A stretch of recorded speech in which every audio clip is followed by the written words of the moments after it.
Hello students, welcome to your channel AP Study Life. इस video में हम class 10th के टॉपिक हेरेडिटी एंड इवोल्यूशन के बारे में बात करेंगे। Heredity and evolution. Heredity and evolution. तो इसमें सबसे पहले हम टर्म देखते हैं कि जो कि हेरिडिटी है हमारा, कि हेरिडिटी क्या होता है।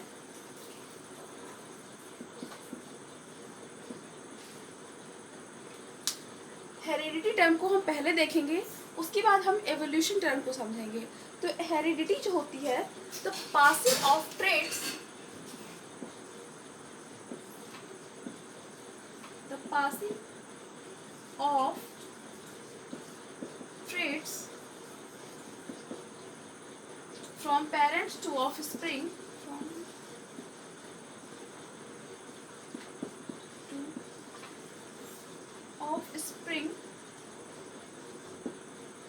is called heredity.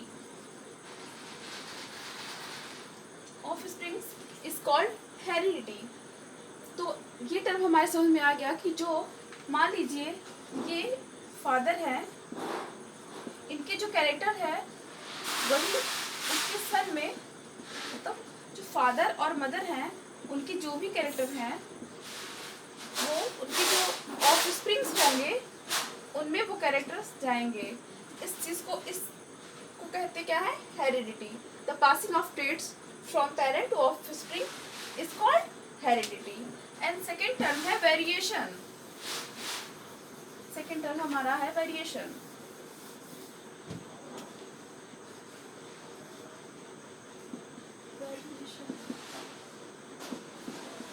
The difference between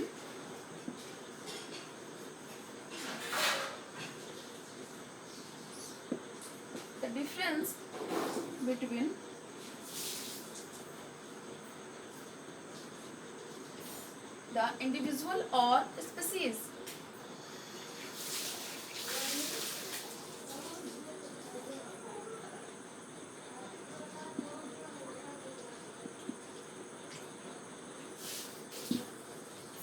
The difference between individual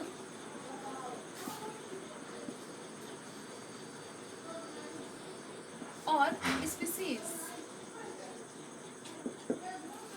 तो हेरिडिटी और वेरिएशन के टर्म को हम अच्छे से समझने के लिए हम पढ़ते हैं मेंडल्स लॉ ऑफ इनहेरिटेंस को।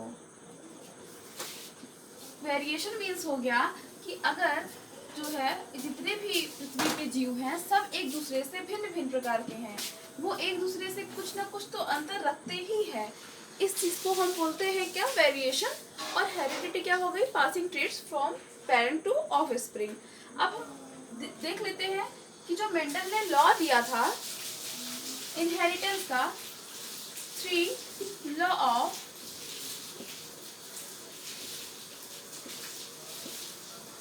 इनहेरिटेंस, इन सारी चीजों को कि कैसे एक पेरेंट से उसके जो ऑफस्प्रिंग्स हैं, बच्चे हैं, उनमें कैसे उनके ट्रेट्स पास हो रहे हैं, इस चीज को देखने के लिए हम मेंडल के लॉ को समझते हैं। और मेंडल के लॉ को समझने से पहले हम ये देख लेते हैं कि मेंडल का नाम क्या था पूरा। मेंडल का पूरा नाम था Gregor John Mendel. Gregor John Mendel जो थे, जिनको G.J. मेंडल भी कहा जाता है, ये ऑस्ट्रिया के रहने वाले थे। इनके एक्सपेरिमेंट के पीछे एक छोटी सी स्टोरी है जो कि मैं सुनाना चाहती हूँ। जो मेंडल थे, इनका जो है मोह माया दुनिया से खत्म हो गया और ये एक चर्च में जाके मॉन्क बन गए। मॉन्क जैसे कि संत होते हैं उसी तरीके से होते हैं मॉन्क। तो वहाँ पे वो एक स्कूल था चर्च में ही, उस पे वो पढ़ाया करते थे। और चर्च के पास ही एक गार्डन था जहाँ पे वो टहलने के लिए जाया करते थे सुबह शाम। तो वहाँ पे जब वो जाते थे टहलने, तो उन्होंने देखा कि जो गार्डन था वहाँ गार्डन पी कुछ लगे हुए थे, गार्डन में पी प्लांट लगे हुए थे, जिसको पाइसम सैटिवम भी कहते हैं। पाइसन सैटिवम उसका बॉटनिकल नेम है। तो वहाँ पे कुछ गार्डन पी के प्लांट लगे हुए थे। उन्होंने देखा कि इस प्लांट को देखा, उसके बाद उनके दिमाग में ख्याल आया, क्योंकि उन्होंने देखा कि जो पी प्लांट था जिसको मटर कहते हैं, मटर के प्लांट पे बहुत सारे डिफरेंट ट्रेट्स शो हो रहे थे। तो उन डिफरेंट ट्रेट को उन्होंने देखा। उसके बाद उनके मन में ख्याल आया कि अगर मैं इस पे एक्सपेरिमेंट करता हूँ तो मुझे पता चलेगा कि ये कैरेक्टर्स जो ये लेके फॉलो कर रहे हैं ऐसा क्यों हो रहा है। तो उन्होंने उस पे 7 कंट्रास्टिंग कैरेक्टर्स को देखा, 7 pairs of contrasting characters।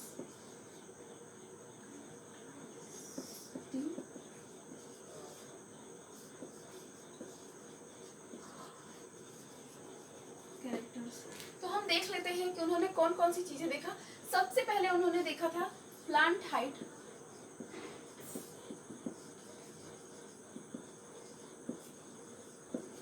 तो प्लांट हाइट उन्होंने देखा कि कुछ पौधे जो थे वो टॉल थे, कुछ पौधे ड्वार्फ थे। मतलब कुछ जो पौधे थे वो लंबे थे और कुछ पौधे जो थे वो छोटे थे। सेकेंड उन्होंने देखा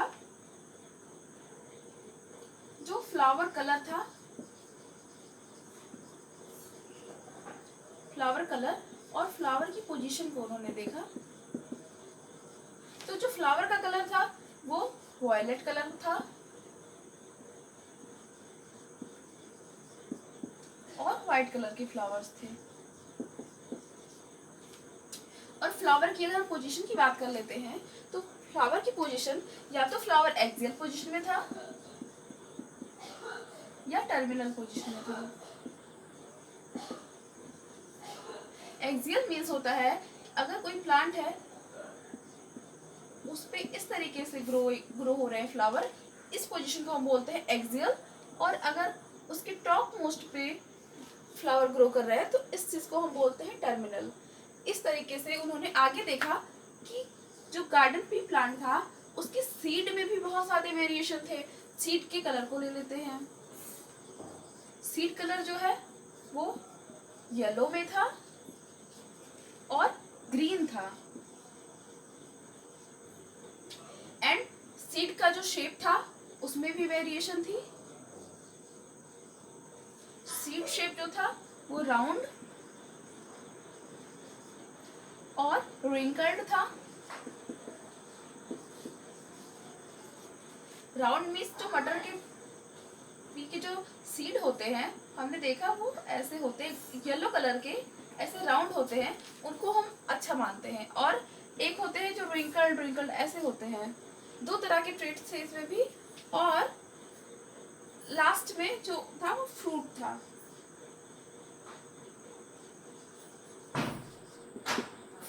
फ्रूट का जो था कलर एंड शेप। तो जो फ्रूट का कलर था, जिसे हम मटर के जो फ्रूट्स होते हैं उनको हम पॉड भी बोल सकते हैं। तो जो पॉड था वो उसका कलर जो है वो ग्रीन और येलो, दो वेरिएशन इसमें भी उनको मिली। और जो फ्रूट था, फ्रूट के शेप की हम बात करेंगे तो शेप उसका जो था वो कुछ फ्रूट थे जो फुल थे, कुछ फ्रूट थे जो कंस्ट्रिक्टेड थे। फुल मीन्स अगर कोई मटर का फ्रूट है इस तरीके से उसमें होता है तो उसमें जो दाने थे वो पूरा ऐसे भरे हुए थे, इसको हम बोलते हैं फुल और हेल्दी। और कुछ पी के जो होते हैं वो होते हैं जो फली, उसमें क्या होता है इधर हो गया और ये थोड़ा सा कंस्ट्रिक्टेड होगा, ऐसे करके थोड़ा सा स्ट्रक्चर हो जाता है जिसमें अच्छे से जो है दाने नहीं लगे होते हैं। ये 7 कैरेक्टर्स हैं जिनको देखने के बाद मेंडल ने इस प्लांट को चूज किया था। इसके बाद हम बात कर लेते हैं कि एक टर्म है जो है वो डोमिनेंट का और है एक term recessive, dominant and recessive. Term को आप लोग को पहले ही बताना चाहिए था ताकि अच्छे से समझ में। Dominant and recessive. Dominant character वो कैरेक्टर होते हैं जो एक्सप्रेस हो जाते हैं फुल्ली, और अगर रेसेसिव कोई कैरेक्टर है तो वो उसको जो है एक्सप्रेस खुद को नहीं करने देते हैं, वो डोमिनेट कर लेते हैं। और डोमिनेंस और जो है रेसेसिव, इसको मैं और अच्छे एग्जांपल के साथ समझाना चाहूँगी कि डोमिनेंस क्या होता है और रेसेसिव क्या होते हैं। डोमिनेंस का मतलब होगा कि अगर कोई कैरेक्टर है वो फुल्ली खुद को एक्सप्रेस कर पा रहा है,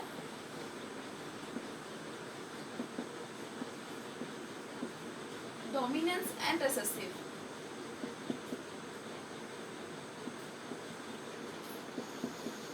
इस कैरेक्टर को समझने के लिए मैं छोटा सा एक एग्जांपल दूंगी कि अगर कोई पेरेंट्स हैं, जैसे कि हम अपने मदर या फादर के साथ कहीं भी शॉपिंग पे जाते हैं, तो उनके साथ शॉपिंग पे जाने पे ये होता है कि जो वो चीज़ें पसंद करते हैं हमें वो चीज़ें लेनी पड़ती हैं।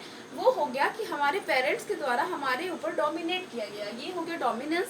एंड रेसेसिव हो गया कि जैसे अगर हम अपने छोटे भाई बहन के साथ गए हैं, या मतलब दो छोटे छोटे भाई बहन गए हैं, तो वो अपने हिसाब से कुछ भी ले सकते हैं।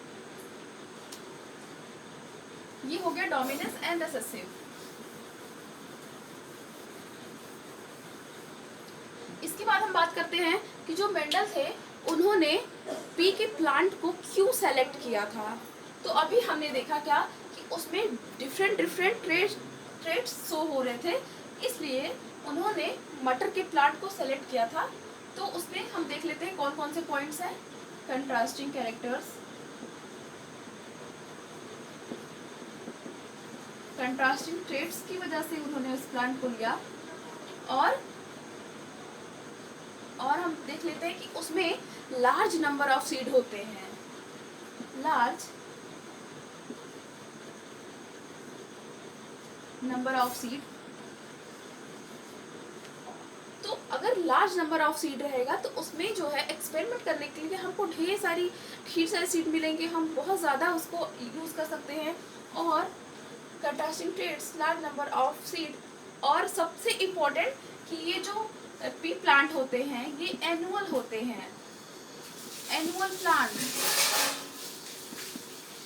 अगर यही वो एक्सपेरिमेंट अगर ह्यूमन पे करते तो ह्यूमन की लाइफ स्पैन 90 से 80 साल तक होती है यूजुअली। तो उतने समय तक अगर वो एक्सपेरिमेंट करते तो वो या तो एक जनरेशन कर पाते या 2 जनरेशन कर पाते, इसके बाद वो नहीं कर पाते। तो उन्होंने जब मटर प्लांट को सेलेक्ट किया तो वो एनुअल प्लांट्स थे, तो उनका एक्सपेरिमेंट जो है कितने सालों तक चला था। उनका एक्सपेरिमेंट जो है वो 7 ईयर्स तक चला था। 7 ईयर्स के ही एक्सपेरिमेंट में उन्होंने इतने अच्छे 3 लॉ ऑफ इनहेरिटेंस दिया था, जो कि आज तक हम उसको जो है देखते आ रहे हैं, पढ़ते आ रहे हैं।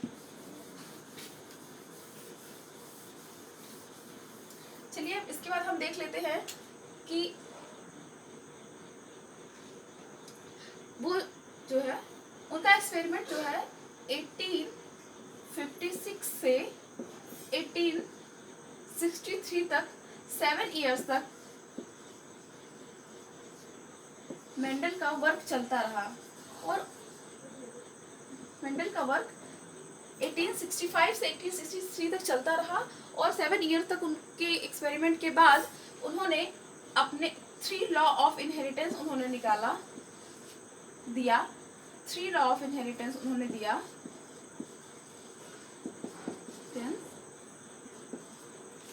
इसको उन्होंने वही ऑस्ट्रिया के ही ब्रून एक जगह नाम है, वहाँ की एक मैगजीन थी, उसमें उन्होंने उसको पब्लिश कर दिया।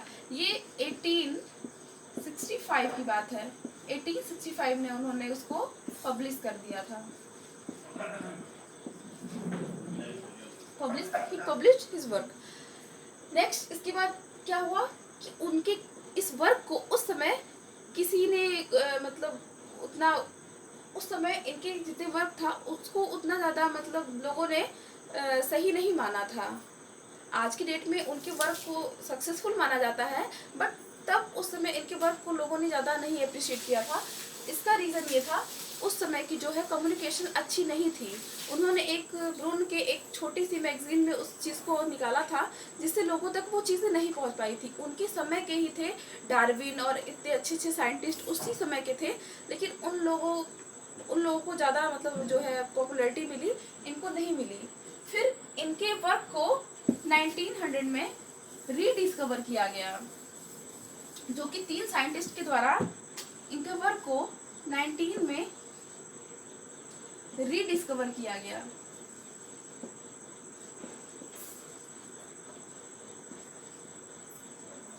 तीन साइंटिस्ट थे, B varies, coherence and शेरमार्क।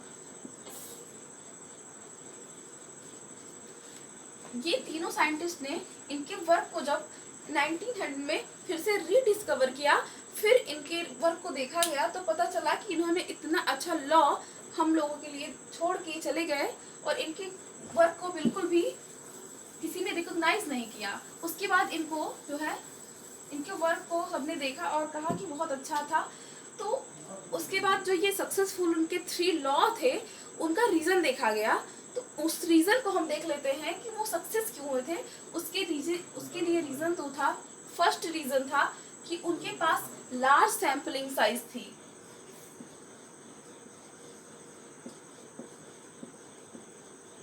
Large sampling size थी।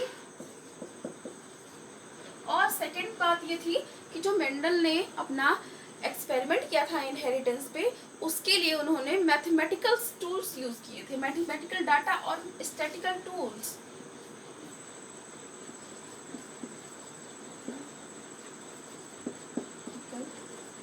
इसका उन्होंने मैथमेटिकल डाटा रखा था। और थर्ड हम बात करते हैं कि उनके जो रिजल्ट्स आते थे, रिकॉर्डिंग ऑफ रिजल्ट्स,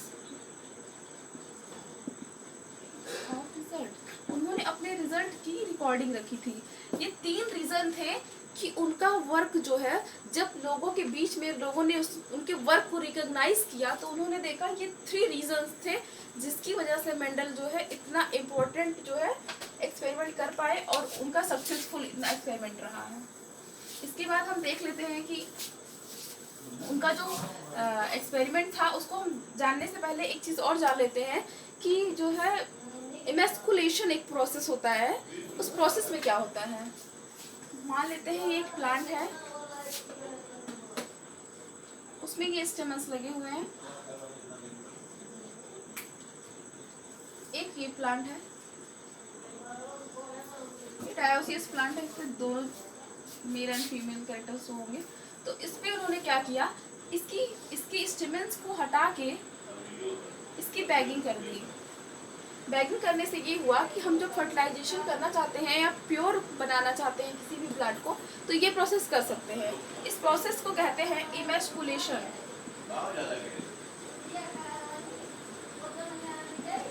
इमेस्कुलेशन कहते हैं। ये जो है प्रैक्टिकल वर्क है। तो ये इसको बैगिंग करके फिर इसके स्टेमन्स को डाल के हम प्योर गैमेट प्राप्त कर सकते हैं। ये या तो प्योर टॉल प्राप्त कर सकते हैं प्लांट, या प्योर डॉट प्लांट पा सकते हैं, ऐसे करके। तो इस तरीके से तो ये तो मेंडल ने किया होगा, जो भी किया होगा ये सारी चीज़ें। इसके बाद हम देख लेते हैं उनके जो लॉज थे। तो उनका फर्स्ट लॉ था लॉ ऑफ डोमिनेंस। इसको समझने के लिए सबसे पहले हम लेंगे प्योर टॉल प्लांट लेते हैं और प्योर डॉर्फ प्लांट लेते हैं। ये है प्योर टॉल, ये है प्योर डॉर्फ।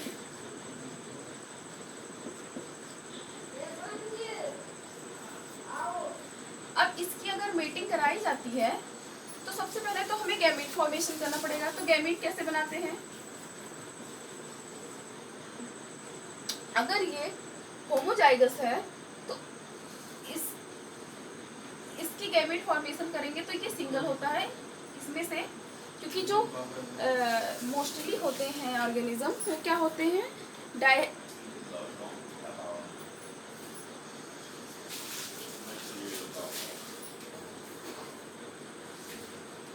हम सब जो होते हैं वो डिप्लॉयड ऑर्गेनिज्म है। डिप्लॉयड ऑर्गेनिज्म मीन्स होता है अगर कोई ऑर्गेनिज्म है, जैसे हमारे क्रोमोसोम है 46 है, तो हम 46 क्या है पेयर 23 के पेयर है हमारे पास। हमारे मदर से भी 23 और हमारे फादर से भी 23 पेयर्स ऑफ क्रोमोसोम हमारे पास होते हैं। तो ऐसे ऑर्गेनिज्म जिनके पास सेट में क्रोमोसोम होते हैं उनको हम बोलते हैं डिप्लॉयड, और हैप्लॉयड जो होते हैं वो सिंगल होते हैं। तो इस तरीके से ये हमारा हो गया गैमीट, और इसमें से हमें मिलेगा ये गैमीट, इसका फॉर्मेशन हो गया। अब ये जो है इसकी जब मेटिंग कराएंगे तो हमें मिलेगा capital T and small t. ये हमारी हो गई F1 जनरेशन।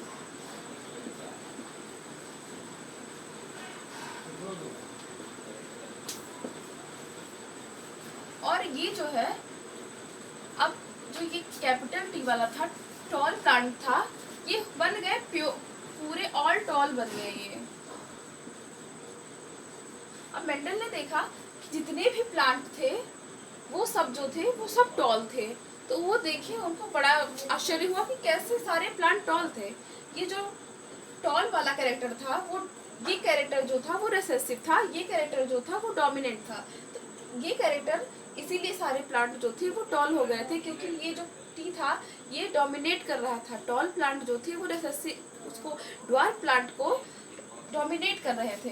फिर उन्होंने क्या किया, सेकेंड जनरेशन में उसका फिर से एक्सपेरिमेंट कराया।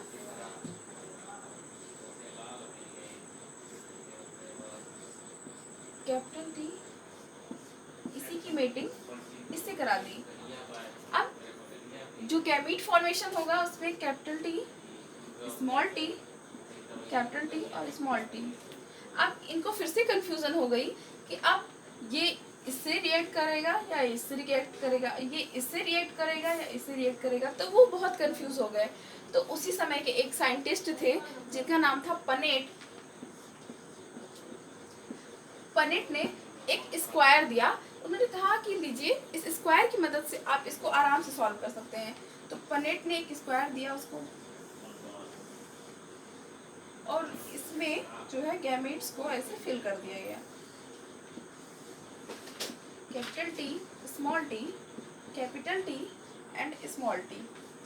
इसके बाद हमें रिजल्ट में क्या मिला, ये जब बना तो यहाँ capital T capital T small t, यहाँ capital T small t and small t, ये फॉर्मेशन हुआ। इसके बाद हमें रिजल्ट में यहाँ क्या मिलता है, capital T capital T small T, capital T small t and small t. ये हो गया हमारा रिजल्ट। अब इसमें हम देखते क्या है कि हमारा जो रेशियो है वो क्या है, ये है टॉल, ये दोनों भी टॉल है, और ये प्लांट जो है हमारा वो डॉर्फ है। तो इसका रेशियो बनता है 3:1। अब ये 3:1 जो है ये इसका फिनोटिपिक रेशियो है। एक रेशियो होता है फिनोटिपिक, एक होता है जीनोटिपिक। फिनोटिपिक होता है कि जो अपीयरेंस होता है किसी भी इंडिविजुअल का उसको हम बोलते हैं फिनोटाइप, और जो उसका जेनेटिक मेकअप होता है उसको बोलते हैं जीनोटाइप। तो ये इसका हो गया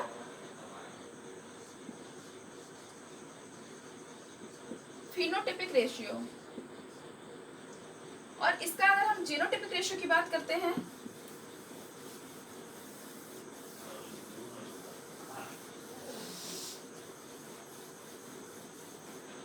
जीनोटिपिक रेशियो की बात करते हैं,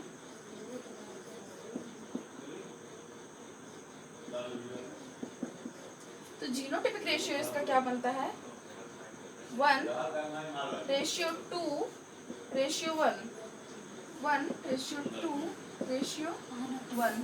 क्योंकि जो हम मिला था वो कौन सी चीजें थी, capital T small T, capital T small T, यही हमें मिला था। अब तो ये जो है ये तो प्योर टॉल है और ये प्योर डॉर्फ है। ये जो बीच वाले हैं ये सब होमोजाइगस हैं, क्योंकि ये सिमिलर हैं स्ट्रक्चर में। और ये जो है ये हेटेरोजाइगस है। जब सेम गैमीट के जो जीन्स होते हैं, जब सेम गैमीट के जीन्स होते हैं तो उनको हम बोलते हैं होमोजाइगस, और जो डिफरेंट डिफरेंट टाइप के होते हैं उसको बोलते हैं heterozygous. Means both copies are gene are same, तो इसको बोलेंगे होमोजाइगस। और जब both copies of gene are different तो उसको बोलेंगे हेटेरोजाइगस।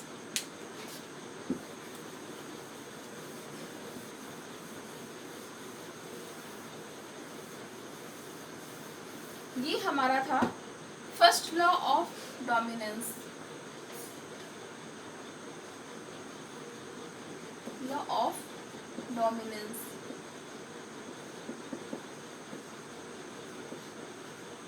इसमें हमने क्या देखा था कि जो टी था, टॉल प्लांट थे और ये डॉर्फ प्लांट थे, इनकी मेटिंग कराने पे हमें क्या मिला था, हमें मिला था ऑल टॉल। इसी लॉ को बोलते हैं लॉ ऑफ डोमिनेंस, क्योंकि ये जो टॉलनेस का जो ट्रेट था वो डोमिनेट कर रहा था किस ट्रेट को, डॉर्फनेस के ट्रेट को वो डोमिनेट कर रहा था। एंड सेकेंड लॉ है मेंडल का लॉ ऑफ सेग्रीगेशन।